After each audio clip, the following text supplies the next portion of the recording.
Good evening and welcome to another live news update and special interview session on Thai PBS World as we are still following the situation on the border conflicts between Thailand and Cambodia. I'm Clare Patchimanon. Just like yesterday, the news summary will be at the end of the show and we are prioritizing the interview first. Also, please do let us know where you are watching from and please keep the comments polite. Also send us questions if you have any เป็นภาษาไทยก็ได้นะคะรายการนี้จริงๆเน้นภาษาอังกฤษเป็นหลักให้ชาวต่างชาติได้ติดตามสถานการณ์ไทยนะคุณผู้ชมแต่ว่าภาษาไทยก็ปนๆกันได้นิดหน่อยนะคะคอมเมนต์เข้ามาค่ะถ้าเกิดไม่ถนัดพิมพ์ภาษาอังกฤษนะคะ Now our guest this evening is Dr. Panitan Wattanayagorn, a very well-known Thai political scientist who has held various advisory and executive positions in many administrations. He has also published extensively on international and Thai politics, so I'm very honored to have him on the show today. Now let's welcome Dr. Panitan onto the live stream. Good evening ค่ะอาจารย์ ครับ Good evening คุณแคลร์ครับสวัสดีครับ Well, thank you so much for your time today because I know it's Sunday evening. It's quite something, but we are following a very important situation at the moment. So now let's start with Malaysia, because obviously the country has stepped in as a mediator. So according to Malaysia's Foreign Minister Muhammad Hassan, the Thai and Cambodian PMs will meet in KL tomorrow. What is your take on this? Is Malaysia, as this year's ASEAN chair, fit for the role? And what are the limitations or challenges, if any? Well, of course, the meditating the conflict is not easy. The stake is quite high, particularly for Malaysia at this time, simply because never before members of ASEAN engage in a much bigger confrontation or conflict. I think the reputation of ASEAN is at stake. The reputation of share, the current share, even is more at stake because, of course, Malaysia wants to play a bigger role in the international world. I think that it's very important for Malaysia to be successful. But of course, Kun Clare, I think we know quite well this is not the first time ASEAN chair is in this position. In 2011, at that time, Indonesia also stepped in to trying to meditating between Thailand and Cambodia during the April confrontation. And even before that, 2008, Singapore as a chair also stepped in when conflicts between Thailand and Cambodia erupted. So this is not new, but perhaps the stake is much higher. I think you know very well that the US is also stepping in. President Trump is also offering, to connect the two nations. On top of that, he mentioned that this is quite important for the US also because both countries, Cambodia and Thailand, are on the process, in the deep process actually, of negotiating on the tariff with the US. So we expect a better outcome actually from Malaysia as a share. I think the Thais also want to end this conflict and they also want to bring back the bilateral mechanism to work with Cambodia. I see. Well, talking about the US, you mentioned Trump briefly. He has this strategy of linking tariff negotiations to an armed conflict. Is it practical for the case of Thailand and Cambodia? Well, not really for Thailand and Cambodia because it's complicates the situation which is already complicated and complex. But of course, it's understandable that the US wants to play this role, particularly President Trump I think President Trump is trying to forecast a better, a bigger, perhaps a new role of a peacemaker. I think this is very much in the campaign since the beginning.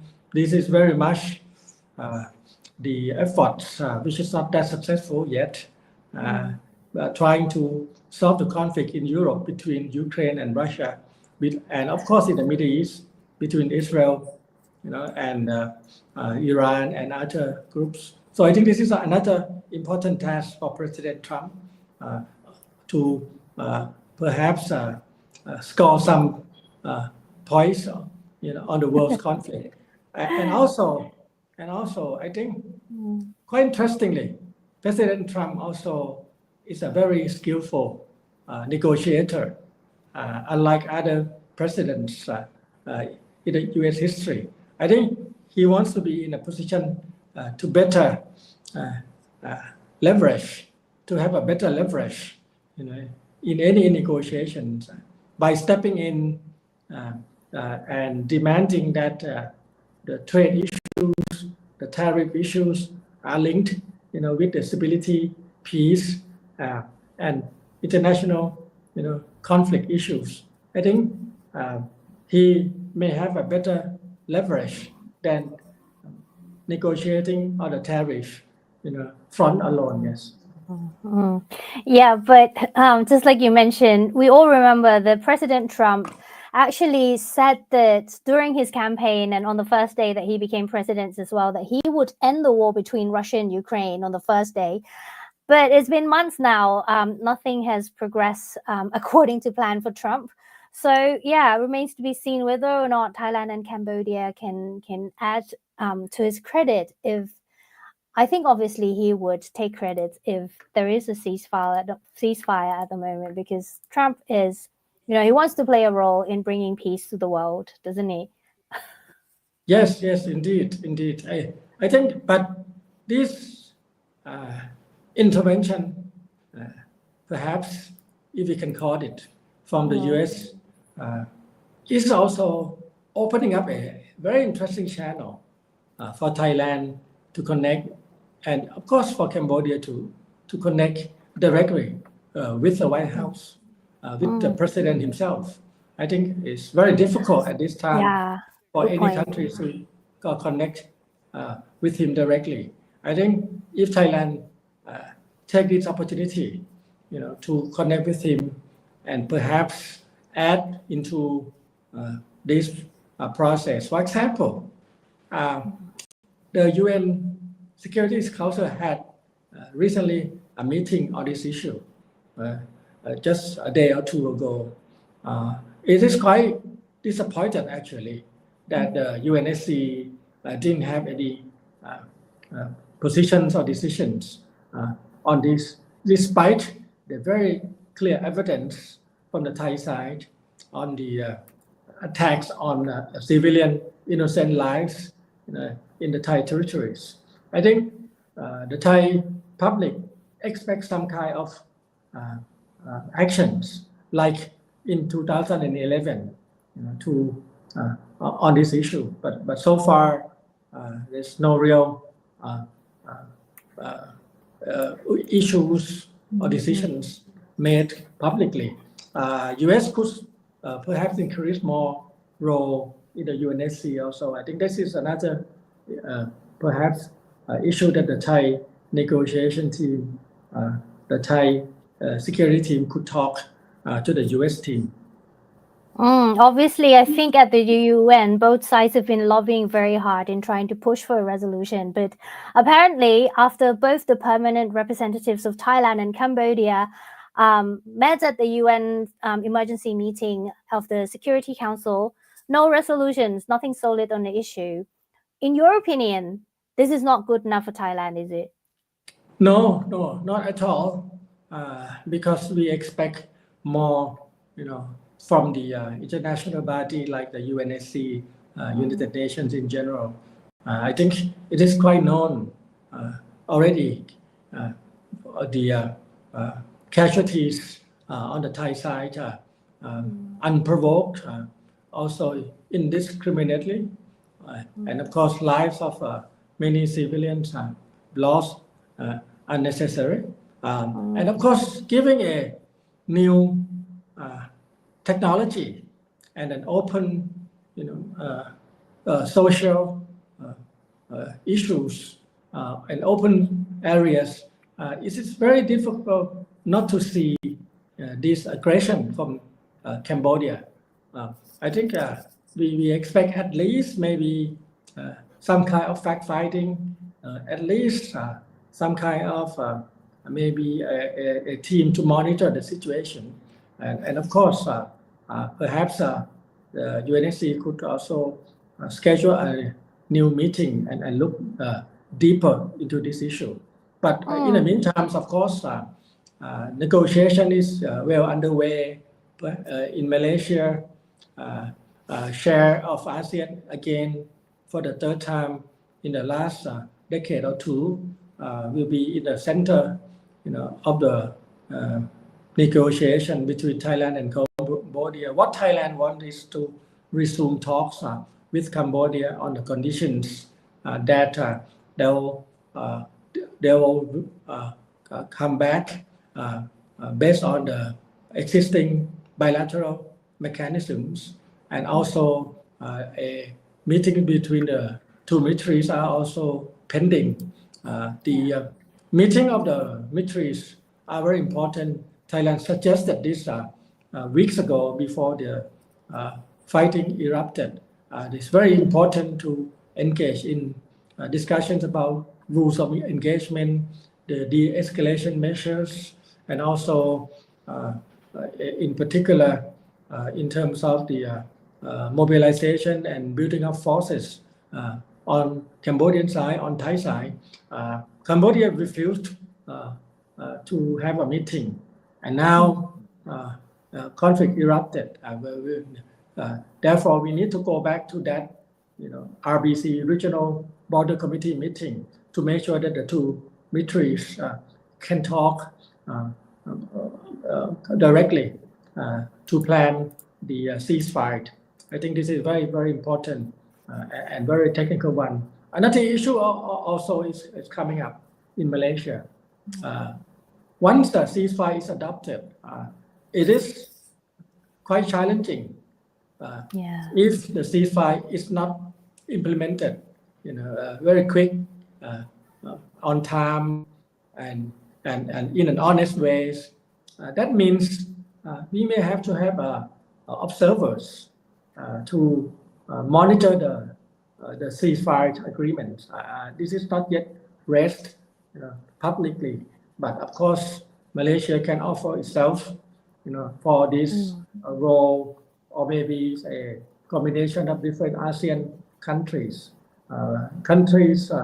of previous chair, current chair, and the future chair, also the troika type of mechanism can also be applied here. So a lot to talk about it before the real implementation of the ceasefire.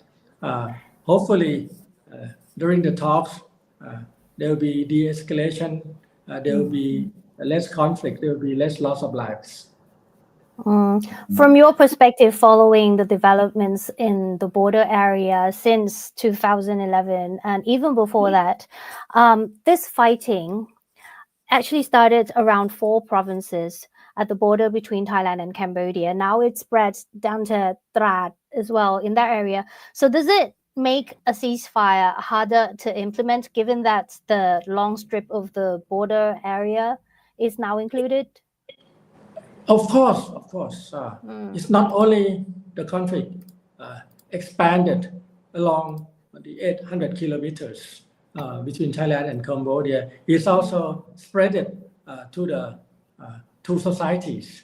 The citizens are also engaged in different activities, accusations, back and forth, fake news, for example, and a lot more online on cyberspace. So the ceasefire is not only on the ground along the 800 kilometers. It's also must be looked at in terms of cyberspace. So that's another challenge. Another again new challenge is that both countries have more weapons, on the ground compared to 2011. But I think it's very clear that major countries are also the sources of new and higher technology weaponry, particularly on the Cambodian side. You saw the multiple rocket launchers. You see maybe a higher new advanced anti-missiles, air defense systems, for example. But of course, these are also complicate the ceasefire in real terms. What about the feelings of the people from both sides? Now that you have mentioned cyberspace, obviously we talked about this on the program yesterday as well, where the battlefront is not only at the border, but now is on cyberspace, and it plays a lot into the feeling of the people from both sides. Do you think the effects will be long lasting, and how do we mend it? Because at the moment there's a lot of exchanges, insults traded online between the people of the two countries. Well, I'm afraid so, but of course we may have to work on this issue also. But there is no real, authority or agencies responsible on this issue. So this is going to be perhaps the most challenging issue in the long term.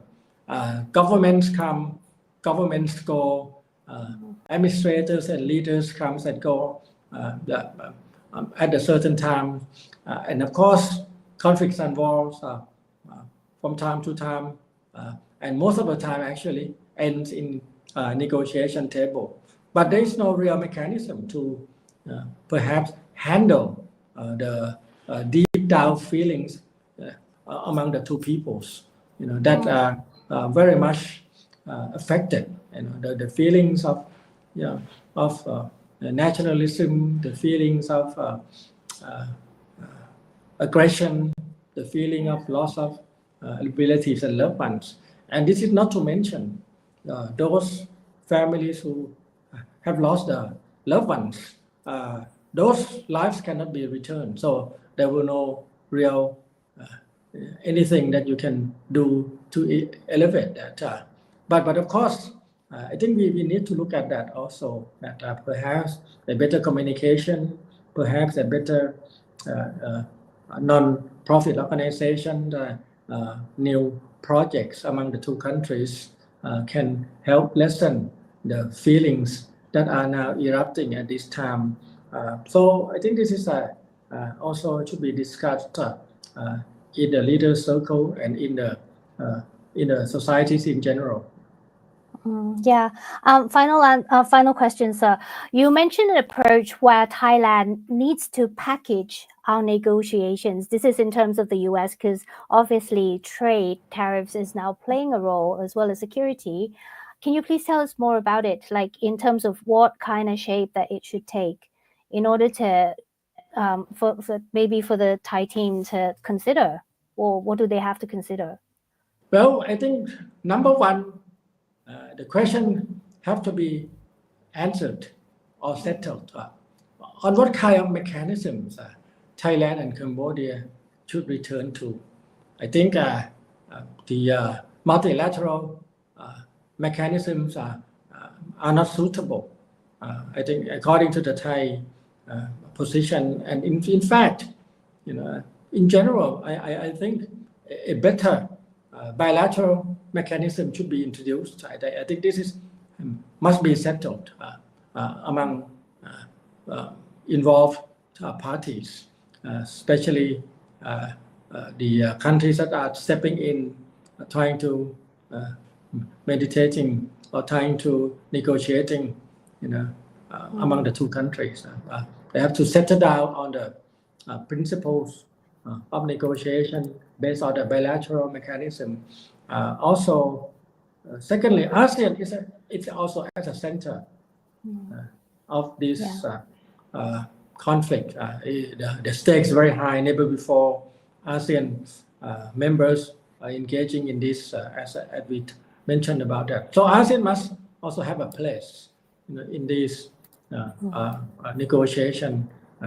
And I think the last two incidents in 2008 and 2011 are not quite impressive because it cannot prevent the current conflict. So ASEAN must come up with a much better preventive plans for the members of ASEAN not to engage in this kind of conflict again. And lastly, of course, we need to accommodate the roles of the superpowers, not only United States, China and others who also are quite involved in the relations of the countries, Cambodia and Thailand. So accommodating those major powers will be even more difficult as they are not in good terms. So I think there are a lot of challenges ahead for the Thai team, for the Cambodian team. Right. So before you go, I would like to get your opinion on this. Julia Rosana, one of our viewers, said Thailand in general underestimate Cambodia. What's your view on that? Did we underestimate our neighbor? I agree on many fronts. On the social media, on the communication, it's very clear that Cambodia is quite ahead of us. They communicate with international arena quite well and quite effectively. They are able to connect with different international organizations in a much more active way. The narrative set by Cambodia is quite different from Thailand and is also often displayed, reported by the international media. It means that Cambodia has been quite successful on that front. So that's one. Second, of course, the unity. Although we know there are oppositions in Cambodia, but unity in the government of Cambodia, I think is much better than in Thailand. Our administrators, our top leaders are in different problems with the court, constitutional court, with different agencies and with the military and other security agencies. So they're less coordinated, less coherent, less effective policies implemented on the Thai side. But other than that, I think we have more advantages in terms of military power, in terms of size of the economy, which will have a leverage on that. And of course, in general, the size of the population, which are also engaging on this issue. So there are differences in terms of advantages and disadvantages. Right. Well, that was a very interesting discussion, Ajahn. I wish we had more time, but anyway, thank you so much for your insight this evening, Ajahn Panitan. Hopefully we'll have you back as a regular guest on the show sometime soon. Thank you so much and have a great weekend ค่ะอาจารย์ขอบคุณมากเลยค่ะ ครับ thank you very much for having me สวัสดีครับ Thank you. That's great. And that was Dr. Panitan Wattanayagorn, a Thai political scientist. He's very well known for his publications and he's very active on social media as well. So please do follow him if you're interested in international politics. He also teaches at Chulalongkorn University. Now let's look at some updates of the situation before I address the comments. So there's still time to finish the comments. So in terms of numbers, according to the Thai Ministry of Public Health, there are 36 people injured, 13 deaths, and 19 hospitals have been affected by the fighting, where 11 hospitals had to be closed today. Then there's a press conference at the Ad Hoc Center for Thailand-Cambodia Border Affairs, where the deputy spokesperson, Rear Admiral Surasan Kongsirit, said in his daily press conference that Thailand agrees in principle with the proposal for a ceasefire. And this can, however, only proceed when Cambodia demonstrates sincerity and engages in detailed discussion on procedural steps. That's quote from him. And he also claims that there have also been instances where Cambodian forces using civilians as human shields during weapons deployment, which constitute a blatant violation of human rights and a clear breach of the Geneva Convention. So that's another quote from Rear Admiral Surasan Kongsiri from the Ad Hoc Center for Thailand-Cambodia Border Affairs. Now, fierce fighting have been going on for the fourth day today between Thailand and the Cambodian force. The Royal Thai Air Force sent 2 Gripen and 2 F-16 fighter jets to perform surgical strikes on Cambodian artillery and rockets installations today in Surin province. Also today, the Second Army region has issued warnings to people who are living in several northeastern provinces. They're warning against the threat of Cambodia's long-range rockets. The army said that Ubon Ratchathani, Surin, Sisaket, Buriram, and 2 districts in Yasothon, namely Mahachanachai and Kawang, as well as several districts of Mahasarakam and Nakhon Ratchasima, are within the range of the multiple rocket launching system.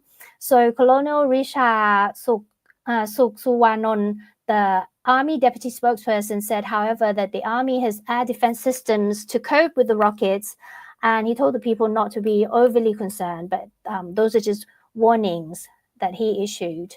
So let's hope that the talks between Thailand and Cambodia goes well tomorrow in KL. Hopefully there will be a ceasefire so that the evacuees can go back home. There are currently over 130,000 of them on the Thai side at the moment who had to be evacuated. Now let's look at some comments before I end the live today. Okay, let's start from the beginning. Kun Wishen Ma says, good evening. สวัสดีค่ะ Mr. Mira says, ฟังไม่ออก means I can't understand. Well, anyway, even if you can't understand, thank you for joining the live. I hope you are interested in it. Let me see. Okay, some troll comments as well.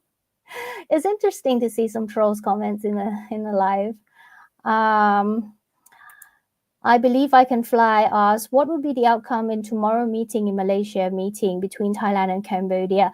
At the moment, we don't know. We're hoping for a ceasefire and hopefully some kind of settlements between the two sides so that there can be plans of, renegotiating in terms of how the two countries can move forward. But that's an interesting question, and please do follow Thai PBS World because we'll obviously bring it to you as soon as we know. Garo says the situation is pretty bad at the border. Okay, are you in the conflict zone? Where are you watching from? Let us know. But please be safe. Thank you so much for joining the live as well. Toom Daily says Hun Sen is a war criminal. Okay. Don't lie to the world, says Khmer Brave. I think you're watching from Cambodia. That's interesting. Okay, we have some long comments as well, talking about the bombs which fall on hospital. Okay, let me read this first before I put it up live. Okay, so Mini Preem gave us a very long comment, but I'm going to read just the first part of it.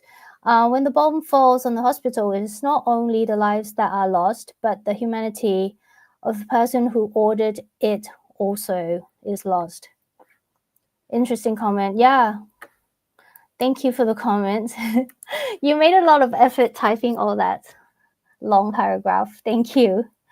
Abyss says, the conflict's not good for both countries. Yeah, totally agree.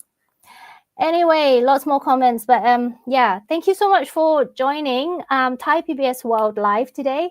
Please don't forget to follow us on social media pages if you haven't already done so. Look for Thai PBS World, the logo there. Just type Thai PBS World on your preferred platforms, and we're on all of them to follow the latest updates, not just about Thailand and Cambodia, but we do have business news, culture, lifestyle, regional news, anything about Thailand. Do follow us on social media, as well as check out the website thaipbsworld.com. Yeah, it's cool. Anyway, stay safe. Thank you so much for joining the live. Have a good evening. I'll see you in the next one. Goodbye.